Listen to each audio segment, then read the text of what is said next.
Nice meeting you. Nice meeting you. And then you do everything remotely? No, I come back.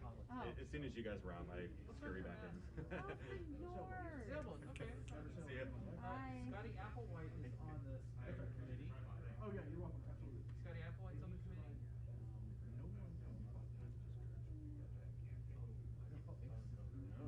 No, I think we, they got kicked out. There was only one person, and then The young lady. yeah. Because she came, I remember like after all that happened, like she came and Scotty said, we were in office building, and he was like, yeah, she's cool, but I didn't know if like they got somebody else on. They had a boss, and I think that she, after the young lady with the dark hair got kicked out, then after she lost her credentials for breaking the rules, then her boss Miss Keenan. was the photo editor. Oh, you know where some McCarthy's office? Can we just look at this? for like 3 weeks. Okay. 3 weeks a month. But not, I mean, this is Oh, this is years. 2 years. Oh, Two years, yeah. goes from McCarthy. But if you ever want to have a need for a purple envelope, I mean, that's just. What, did she do anything on the Hill to get it yanked, or Yeah. just the White House? And No, I think that was looking enough. at it. We Yeah. have an No, extra no. seven, Fine with me. right?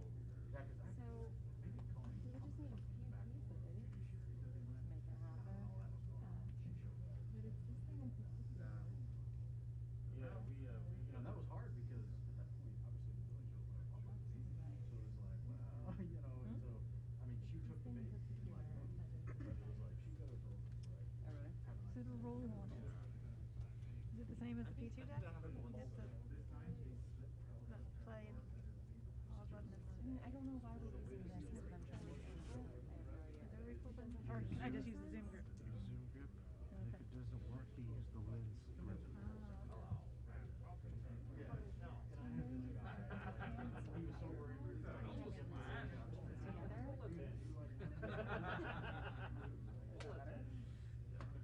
I talk like this. There's Totally different situation. I think it's real. Move away. Yes. News live. It's fine. D-Day beaches have been taken and secured. Our boys are marching forward. But it's a lot more Oh, yeah. easier to use and intuitive. I'm sure you already know this. But you have to use 2 programs in order to do it. Way cheaper. And I've done mine. Really cheaper. It's like ridiculously cheaper. I mean, so it's $600 versus $15 a month. So, you know.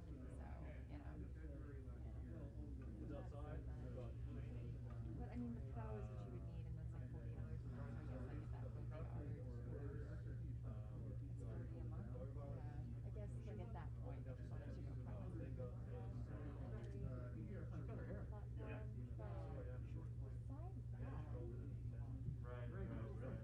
they just wanted to go from What, did the Tesla have a hitch on it? Did you notice?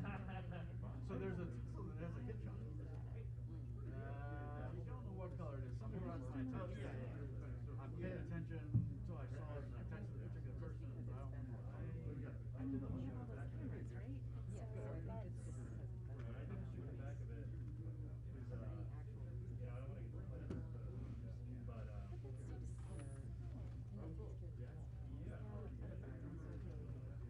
So, I mean, like, let's just say this She was the one that I saw.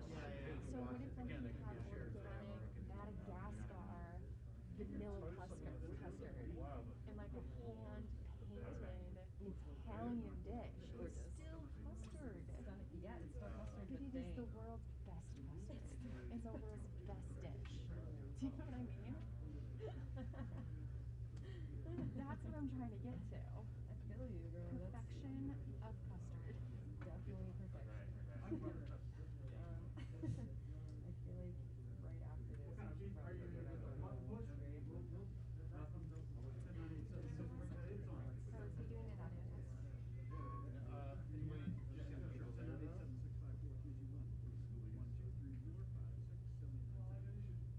Are you in next or are you in line? What did you say on that white chair? Top left. The mics aren't turned on. The mics aren't on. Yeah. Can we just include it? Yeah, I was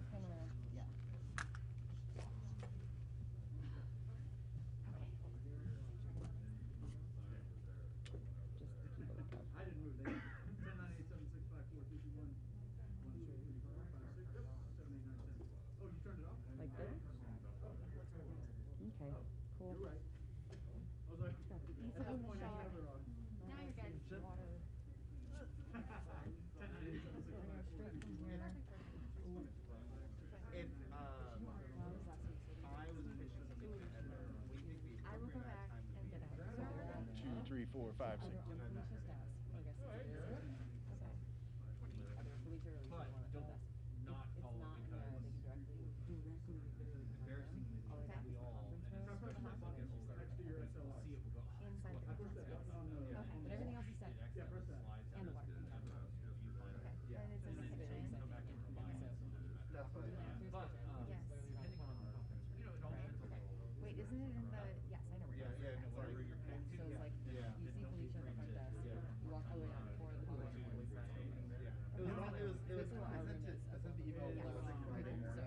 So I feel like In, no, it's Right about, after you're actually in. Yeah, no, I would Far say back, right? after lunch, But like on this Yeah, side, always. here, that And, last door has these very lovely looking glasses Yes, that that's they do hers. not touch. And he Yes. turn around Yeah, pretty much directly behind you Yes. in that cabinet Straw. straw. Yeah, and a fill it up water. Where's her water? Water in the fridge? Yep. Wonderful. It's not Brita or is it Joe? No, it's literally just pressing. Gotcha. Oh, gotcha. Yeah. But she's fridge water, not fridge water. Fridge water, not fridge Usually water. Okay. Is it cleaner or warmer? I think fridge water is warmer than fridge water. She But doesn't it's like still, super cold. but it's still cold. I like her. Yeah. I like the lukewarm. Yeah. My mom is like one of those weirdos that adds hot water to her water. Like she likes to have it like No, no, no, I got you. room No, no, no, I temperature. got you. That's not weird. That's good. To me, I like the lukewarm. I go to a coffee house and I ask for lukewarm stuff. That's weird. 8 times out of 10, they won't look at me like I'm strange. I don't know. I think I 1 out of 5. I'm not gonna lie. I think like and she just like you're weird. You're like, I don't know if I trust you. Yeah. Lukewarm. I'm like, yeah, add some ice, add some water, whatever you want to add. Have you ever burned yourself with hot coffee? Oh yeah. Oh,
Microphone check.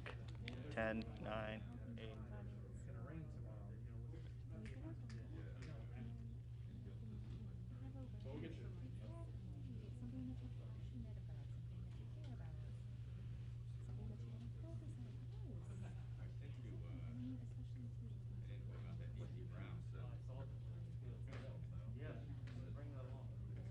Executing your vision. Yeah. Exactly. And it's I will. I'm actually listening to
Hello, everyone. We just had a nice victory on the floor of the House for H.R. 8. Now we're moving on to H.R. 1446. So here we are. 1 year ago today, the World Health Organization declared the coronavirus, the COVID-19, a pandemic. A pandemic. On that day, by then, 1,000 Americans had been infected. About 38 had died from the pandemic. Here we are a year later, as we observe that sad moment and everything that has ensued from them, with over 500,000 Americans who have died. Around 30 million have become infected, and again, our hearts are broken for them, for their families, and for all of those who are affected by the coronavirus. But we also today are celebrating legislation that will make a tremendous difference. President Biden's American Rescue Plan is a plan to crush the virus and to save lives and livelihood of the American people. It is historic, it is monumental, it is consequential, and I said it's probably the most consequential legislation many of us will ever vote for in the Congress. I put it on the par with the Affordable Care Act as having serious consequences for the well-being of the American people. The Biden plan will make an immediate difference in people's lives, injecting vaccine into their arms, money into their pockets, children going back into school safely, and people going to work safely. So it's just remarkable. It's remarkable legislation. Unfortunately, Republicans, as I say, vote no and take the dough. You see already some of them claiming, oh, this is a good thing or that's a good thing, but they couldn't give it a vote. But anyway, enough of them. I talked about children in school. When I talked about this legislation yesterday, I talked about it in terms of America's children. Children are my why I went from housewife to House Speaker, because of the children, that 1 in 5 children in America lives in poverty. As a mother of 5, I couldn't abide that and wanted to make a difference in public policy. 1 in 5 goes to sleep hungry at night. That was even before the coronavirus. And I've always said that the 3 most important issues facing the Congress are our children, our children, our children. Their health, their education, the economic security of their families, including the pension security for their grandparents, and an environment in which they can thrive safely, a world at peace in which they can reach their fulfillment. Well, the first 3 of those, their health, their education, and the economic security of their families, was very much affected by the Biden American Rescue Plan. We're very proud of what it does for children, their health, their education, and the economic security of their families. Today on the floor, we go to that 4th place, a safe environment in which our children can thrive by passing the background check legislation. It's hard to imagine legislation being more popular than the rescue plan, 75%, whatever. This legislation, background checks, closer to 90%. Bipartisan support across the country, receiving the support of gun owners, hunters, and the rest. They've all had to do a background check. Why shouldn't others?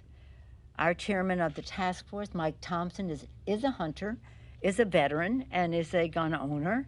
And he has had, again, protective of the First Amendment rights of gun owners, but also protective of the survival of our children. So I see this issue through the eyes of our children. I tell my colleagues the stories when I go to like a child care center in my district several years ago. We're playing on the floor with stuff, and all of a sudden a balloon burst, and the kids yell, "Drop." 4-year-old children yelling, "Drop." And that is not unusual in certain communities. What are we doing to the our children. As Senator Murphy this morning in our press conference talked about what it does to the well-being of children to live in a dangerous atmosphere. And that we all know about the children in Newtown, and I thought for sure we would get gun violence legislation, gun violence prevention legislation passed then, but they said no, time and time again. Florida, Nevada, you name it, all over the country. So here we are with this legislation, and we're very optimistic that with 90% support in the public and with a public awareness, again, the drumbeat created by the people out there, the survivors of gun violence. We told them we're not resting until we get this job done. And today we're taking a giant step in that direction for the children. And as I say about these members of Congress, there's no, if you're afraid to vote for gun violence prevention because of your political survival, understand this: the political survival of none of us is more important than the survival of our children and the fear that they have of this. So, as I've said about the rescue package, how great it was. We sent it over to the Senate in a package that had been negotiated. There were some changes, not much, so that we could receive it back in terms of the essence of the bill. But one important part of it that did not survive the bird rule or the bird lady or whatever it is over there was the minimum wage. And we will persist with the minimum wage. Now, what I want you to understand is, because so many times you hear people say, well, I'm for a $10 minimum wage, or I'm for an $11 minimum wage. Well, understand what the fight for 15 has been all about. It's about a fight for 15 where by 2025, people will arrive at $15. So if you're for a $10 raise in the minimum wage now, it's only $9.50 in this year, 2021, $11 in 2022, $12.50 in 2023, $14 in 2024, and finally $15 in 2025. I've been fighting for the fight for 15 for a number of years. Quite frankly, I think it should be higher. But this is the fight that we are in. So if you think it's okay to have a $10 minimum wage, we don't even get there this year. We don't even get there this year. When we passed the bill in 2007, it was one of the first bills we passed in the first 100 hours of the new Democratic majority. It was one of our fight for, 6 for 6, you know, the 6 for 06 that we had, 6 bills. We passed it. We sent it to the Senate. It didn't make it there, but we put it in an appropriations bill, and it passed. First, we passed it, and President Bush vetoed it.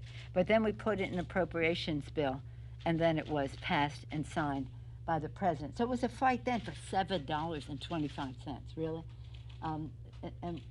I tell the story that when we went outside to celebrate, Senator Kennedy, who was the leader of it as the chairman of the Health Committee in the Senate, he came to the podium and he said, you know what we have to do now? We have to raise the minimum wage, because he knew that $7.25 wasn't even enough then.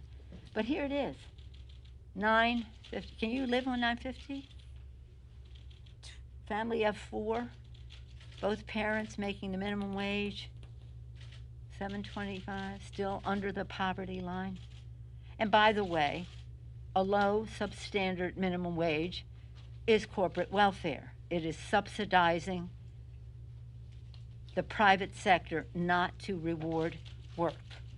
And how do we subsidize it? Medicaid, food assistance, housing assistance, and the rest. So the taxpayer is subsidizing the low minimum wage for the private sector.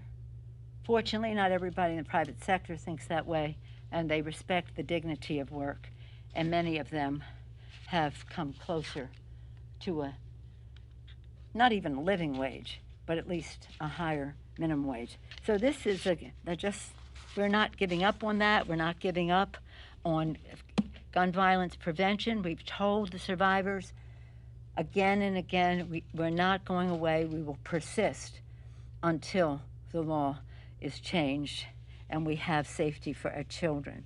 So again, this is a hopeful time, and I want to praise, of course, Senator Schumer, Leader Schumer, for his leadership in sending us back a bill that we did not have to amend or go to conference on because it resembled enough what we had sent over there, except for the minimum wage. And we'll find a path on that. So again, 1 year ago, declared a pandemic. In the course of that time, declared a hoax, all the rest of that, avoiding science and the rest, and now truly an attempt to crush the virus. Any questions? Yes? Okay. Yeah, and then, all right, Garrett. Sure. So, when you have been focused on COVID, the Republicans have been talking about immigration. When you were focused on the Voting Rights Act, they were talking about immigration. Today, you're talking about 5 for 15. Today, they're talking about immigration. I'm wondering if House Democrats, if you guys, why are we not seeing the same thing? Is this a distraction on their part? Is it a mistake for House Democrats to not include immigration elements earlier in the agenda? I'm just trying to square how these two parties are talking about such different things as the key issue right now. Well, I guess their Dr. Seuss approach didn't work for them, so now they've had to change the subject. But we do not prioritize our values and how we can make a difference in the lives of the American people to be attuned to the bankruptcy of ideas that the Republicans have. No, there was no mistake. The bill is, except for the minimum wage, again, certain tweaks here and there, which were not consequential. The bill is what we all agree to as the priorities to save lives and livelihoods, shots in the arm, money in the pockets, kids in the school safely, and workers back in their jobs. Yes, sir. Madam Speaker, I just wanted to ask you about the surge of unaccompanied minors at the southern border. The Biden administration has acknowledged that the humanitarian effort that they have may be an incentive for them to come. What would you like to see done out there? Well, I don't know. I haven't heard them say that would be an incentive.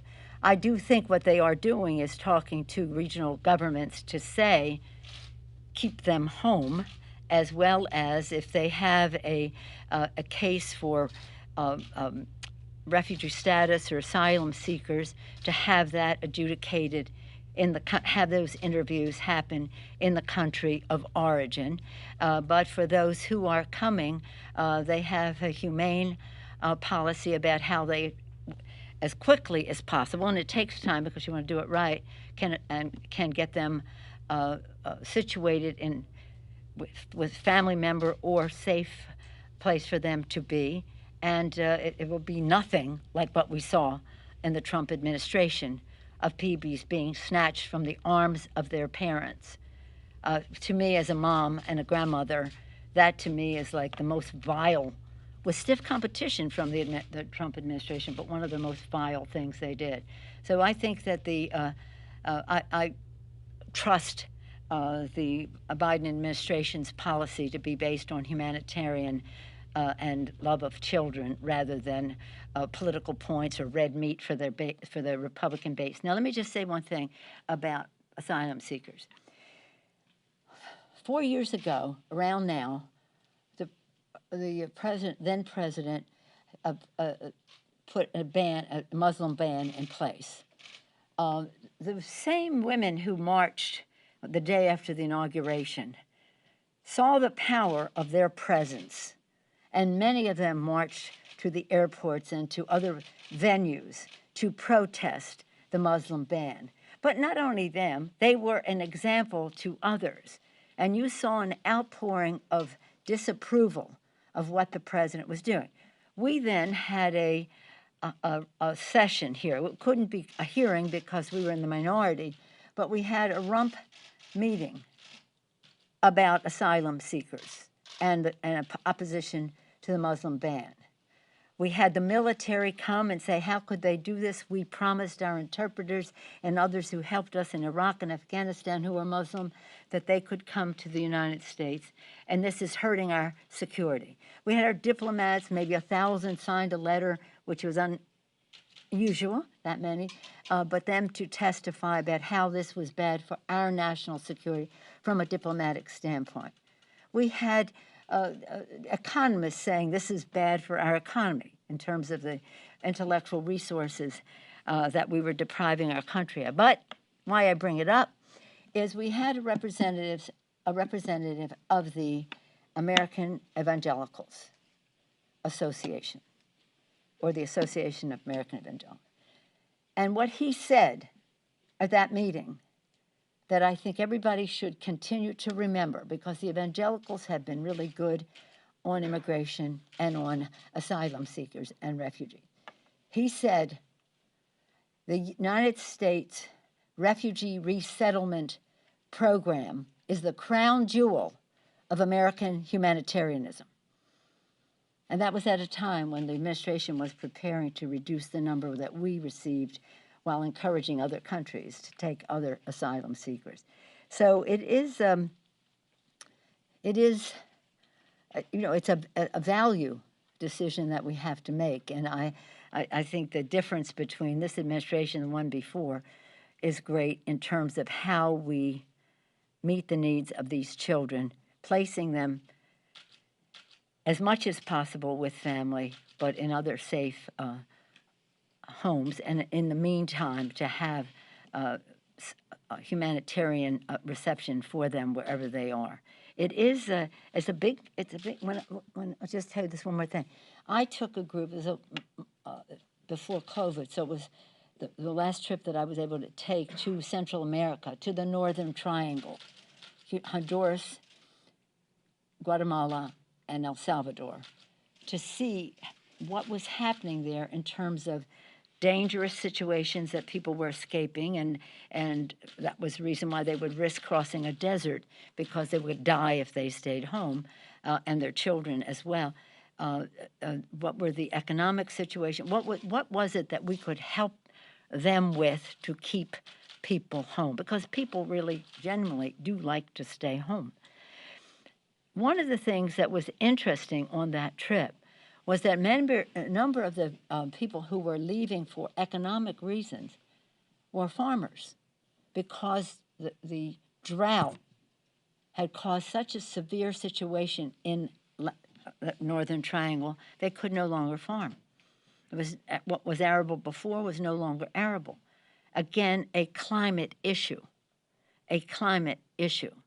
And so there are all kinds of ways that we can help people be successful or comfortable, at least, at home, rather than coming to the United States, but to recognize there are many reasons why they do. Some because of the dangerous situation to their lives, and we could spend all day going on chapter and verse of all the young people we met and how they feared for their lives in the communities they were in. Yes, sir.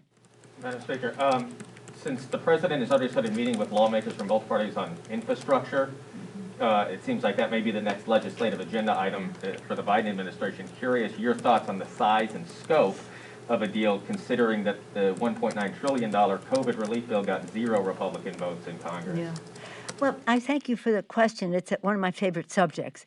The infrastructure, we like to call it, jobs legislation, is it's so important because it's about jobs. It's about quality of life for people when we have better roads and transit systems and the rest, to have them spend less time in their cars, more time at home. A 45-minute ride, which should be a 20 or 15-minute ride, that's a quality of life issue. What that means in terms of clean air for our children and grandchildren to breathe. So it's a quality of life issue in many respects in terms of time, but also in terms of clean air. Again, a jobs issue, not only in the construction of these projects, but also the commerce it enables to happen.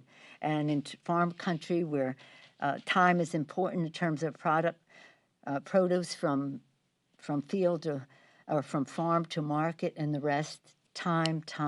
So the list goes on and on.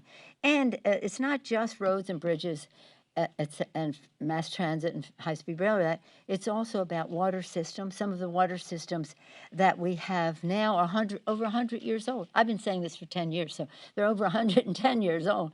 They're made of brick and wood.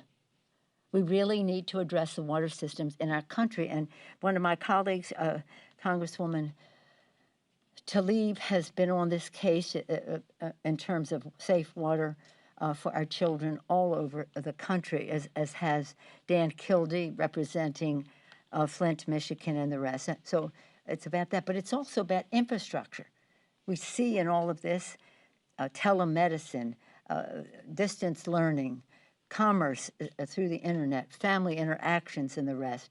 So that piece of infrastructure, which might not have been one we had 20 years ago, is important now. So for these and other reasons, schools, housing, all that. But remember this has always been bipartisan for us. In the years I've been in Congress, 3 decades, it's always been bipartisan. The only time they interfered with that is when President Obama presented his plan and they cut it back. But we still got something, but not as much as was needed by the American Society of Civil Engineers. We're way behind where we should be in terms of building the infrastructure. So I would hope it would, because it'll be in their districts. Again, they'll vote no and take the dough, show up at the ribbon cutting and the rest. So hopefully they will be an intellectual resource, as well as to what are the priorities in their region, what has the support of the communities and the rest, and whether it's a water project or whatever infrastructure it is. It's very popular with the American people, and the problem we had, President Trump always said during the campaign, his 16 campaign, and since for a long time, he always talked about infrastructure. I didn't have a conversation with him for the first year and a half, say, that he was in office, that infrastructure was not a part of the conversation. It's just when it came time to pay for it that he stormed out the door. But we'll have to pay for some of it. We'll have to find ways to cover with fees, et cetera. That's all a discussion that has to take place now. But there's no question. The most expensive maintenance of our infrastructure is no maintenance. It only just gets worse. And so we see this as a tremendous opportunity all across America, creating jobs, promoting commerce, cleaning the air, improving quality of life. And we hope that it will be bipartisan. Madam Speaker, International Women's Week, call on a woman. Yeah, how about what do you got? Or the other woman. I wanted to ask you, in January, after the insurrection on the Capitol, you said that on the future security threats that was something that was in the House, that the security threats were now in the House. I'm wondering what evidence you have. I've said that has been alleged. I have never made any characterization of that. That remains for the FBI and others to investigate. What do you got, Chad? Good morning. Thank you so much. So yesterday, the House Administration Committee voted to continue its inquiry into the Iowa 2nd Congressional District here. That's right. Could you see a scenario, depending on what they find in their probe, of unseating the current number and seating Rita Hart if it came to that? You know, Chad is always the hypothetical. Could you see a scenario? We don't do press conferences on can you see a scenario. Of course. That would be a pretty bold move to do that. Well, they have. I respect the work of the committee. I did see, as you saw in the press, what they decided to, and they were following as I read it, the requirements of the law as to how you go forward. And how you go forward is the path you're on, and we'll see where that takes us. Yeah, but there could be a scenario to that extent. Yes. Matt, on the minimum wage? Will the Giants win the World Series? $9.50, $11, $12.50, $14. It takes all this time to get to $15 an hour. carry this around in your head and think of how you could live on this, put food on the table, and have the dignity of your work respected. Thank you all. Thank you, ma'am.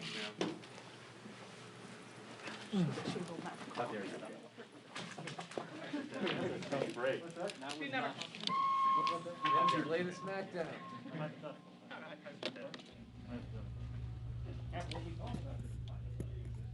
You're welcome. Nope, I got it. Nope.